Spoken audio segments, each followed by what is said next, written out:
اب عمران خان کا میں نے آپ کو پہلے بھی بتایا کہ گزشتہ کچھ عرصے سے تحریک انصاف ہے تھوڑی سی سافٹ سپوکن ہو گئی، میڈیا کے اندر بھی، ٹی وی چینلز کے اندر بھی، سوشل میڈیا کے اندر بھی کچھ لوگ جو ہے وہ کر رہے ہیں اپنا چورن بیچنے کے لیے جو ہے نا کچھ ترکہ لگا رہے ہیں اور سخت سے سخت باتیں کر رہے ہیں فوج کے حوالے سے بھی۔ اس ساری صورتحال میں بھی وہ اپنا چورن بیچنے کی کوشش کرتے رہے۔ جب بھی کہا جا رہا تھا کہ بھارت نے حملہ کیا، بھارت کو جواب دینا چاہیے، تو وہ ایک ہی بات کر رہے تھے، عمران خان کو رہا کریں، عمران خان کو رہا کریں۔ عمران خان کی رہائی اپنی جگہ درست ہے، لیکن جب ہم بھارت کے بارے میں بات کریں تو ہمیں پہلے بھارت کی بات کرنی چاہیے اور پھر اس کے بعد بات کرنی چاہیے۔ ملک پہلے ہے، عمران خان ہوں، آصف زرداری ہوں، شہباز شریف ہوں، نواز شریف ہوں یا کوئی بھی اور شخصیت ہو، یہ سب بعد میں آتے ہیں۔ پہلے ملک کی بات ہونی چاہیے، پھر اس کے بعد آگے بات ہونی چاہیے۔ تو عمران خان کا اس میں بڑا زبردست قسم کا بیان آیا ہے، جو ان کا آفیشیل جو ٹویٹر ہینڈل ہے اس سے جاری ہوا، اور انہوں نے جو کہا وہ الفاظ بڑے عام ہیں کہ فوج بھی میری اور ملک بھی میرا ہے، کسی بھی نئے حملے کی صورت میں قوم کو تیار اور متحد رہنا ہوگا۔ عمران خان بار بار یہ تنبیہ کر رہے ہیں، متنبہ کر رہے ہیں کہ مودی کو جو شکست ہوئی، بھارت کو جو شکست ہوئی، ایسے میں بھارت یہ شکست آسانی سے ہضم نہیں کر سکتا،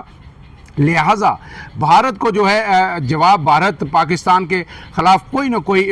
مہم جوئی کرے گا، اس لیے پاکستان کو، پاکستان کے سیکورٹی اداروں کو ہر وقت تیار ہونا چاہیے۔ یہ ان کے بیان کا لب لباب تھا۔ اس کے ساتھ انہوں نے جو ہے پاک فوج کو زبردست خراج تحسین پیش کیا۔ انہوں نے کہا کہ انڈیا کے ساتھ حالیہ کشیدگی نے ایک بار پھر ثابت کیا کہ پاکستانی ایک بہادر اور خوددار قوم ہے۔ میں نے ہمیشہ کہا ہے کہ فوج بھی میری ہے اور ملک بھی میرا ہے۔ انہوں نے کہا کہ جس طرح ہمارے جوانوں اور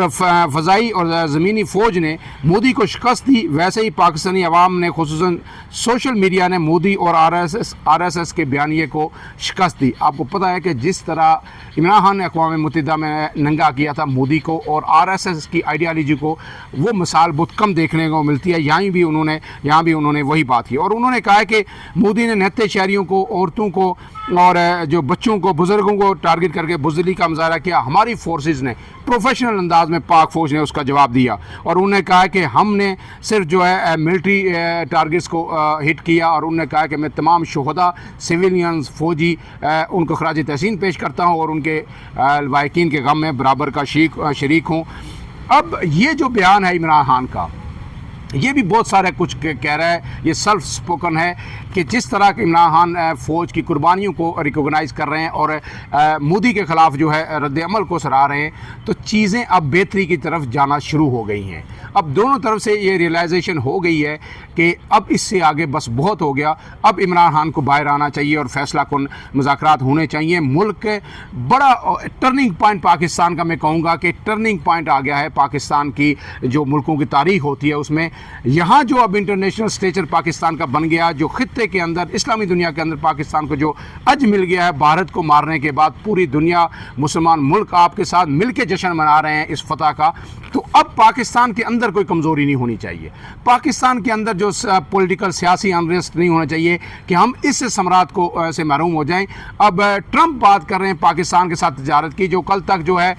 ٹیرف لگا رہے تھے، آج وہ کہہ رہے ہیں کہ میں پاکستان کے ساتھ بہت زیادہ تجارت کرنا چاہتا ہوں۔ اس کے لیے ضروری ہے کہ ہمارے اندر اتحاد ہونا چاہیے اور اس موقع کو ہمیں اب کیش کرنا چاہیے۔ اب اس میں ایک اور چیز جڑی ہوئی ہے، آپ نے دیکھا کہ پہلی بار اس 2-2.5 سال کے عرصے میں عمران خان کے بیٹے جو ہے سلیمان خان اور قاسم خان، وہ منظر عام پہ آئے ہیں۔ انہوں نے ایک پوڈ کاسٹ انٹرویو دیا کچھ دن پہلے، اب وہ ہر جگہ ڈسکس ہو رہا ہے، اور وہ بھی بڑا اپنا اس کی ایک سگنیفیکنس ہے اس سارے ماحول میں، کیونکہ انہوں نے یہ کہا ہے کہ ہم نے بہت انتظار کیا، بہت دیکھا، ہم یہ سوچ رہے تھے کہ ان کے والد، ان کے جو باپ ہیں، وہ جلد جو ہے رہا ہو جائیں گے، لیکن ایسا نہیں ہو رہا۔ ہم نے دیکھا کہ 2.5 سال ہو گئے، اور اب انٹرنیشنل جو دنیا ہے، عالمی دنیا، اس میں بھی خاموشی اختیار کر لی ہے۔ رچرڈ گرینیل نے جو بیانات دیے، ہم ان کے شکر گزار ہیں، لیکن انہوں نے مطالبہ کیا ڈونلڈ ٹرمپ سے اور عالمی رہنماؤں سے کہ وہ عمران خان کی رہائی میں کردار ادا کریں اور انٹروین کریں۔ انہوں نے یہ بھی واضح کیا کہ اب ہم مزید خاموش نہیں رہیں گے، اب ہم ہر دروازہ کھٹکھٹائیں گے، ہم میڈیا پہ بھی بات کریں گے، انہوں نے یہ پوڈ کاسٹ انٹرویو دیا، اور ہر رہنما سے بھی رابطہ کریں گے، کیونکہ عمران خان بے گناہ ہے۔ ہمیں یہ پتہ چلا ہے کہ انہیں بڑے جو ہے مشکل حالات سے گزرنا پڑ رہا ہے، اور انہوں نے اس کی ڈیٹیلز بھی شیئر کی کہ کس طرح ان کو مختلف ادوار میں ذہنی ٹارچر کا نشانہ بنایا گیا۔ وہ کہتے ہیں ہم سے جب بات کرواتے ہیں تو وہ بھی شیڈیول کے مطابق نہیں کرواتے، کوئی پتہ نہیں کس وقت فون آ جائے اور 20 منٹ بعد کال کٹ جاتی ہے، ہم ایک مہینہ انتظار کرتے رہتے ہیں، حالانکہ عدالت کا حکم ہے کہ ویکلی بات کروائی جائے۔ اب وہ انہوں نے یہ فیصلہ کیا ہے کہ وہ کھل کر میڈیا کے سامنے عمران خان کی رہائی کے لیے مہم شروع کریں گے. گویا اب وہ انٹرویوز بھی دیں گے, وہ عالمی رہنماؤں سے بھی رابطہ کریں گے, اور اس کا ایک امپیکٹ ہوگا. وہ ان کے بیٹے بھی ہیں اور برٹش نیشنل بھی ہیں, برطانوی شہری بھی ہیں, اور وہ جب بات کریں گے کسی سے بھی, برطانوی حکومت سے یا برطانیہ کے اندر پریس کانفرنس کریں گے یا امریکی حکام سے بات کریں گے, تو اس کا ڈیفینیٹلی پاکستان پہ بھی پریشر آئے گا. یہ مختلف فیکٹرز ہیں, لوکل ہیں, انٹرنیشنل ہیں. اب ان سب نے مل کے ایک راہ ہموار کر دی ہے, اور وہ راہ ہے عمران خان کی رہائی کے لیے اسٹیبلشمنٹ, حکومت اور پی ٹی آئی کے درمیان فیصلہ کن مذاکرات وہ اب ہونے جا رہے ہیں, اور اب ان سے جڑی ہر دن کوئی نہ کوئی خبر آئے گی. اس لیے جو ہے ہم آپ کو ہر وقت اس سے اپڈیٹ کرتے رہیں گے. آپ سے گزارش ہے آخر میں کہ اگر آپ نے اب تک عمران اعظم ویوز کو سبسکرائب نہیں کیا تو ان خبروں کے جاننے کے لیے سبسکرائب کیجئے, بیل آئیکن دبائیے, ویڈیو لائک کیجئے, اور پسند آئے تو اسے شیئر بھی ضرور کیجئے گا. فی الحال کے لیے اتنا ہی, اجازت دیجئے, اللہ حافظ.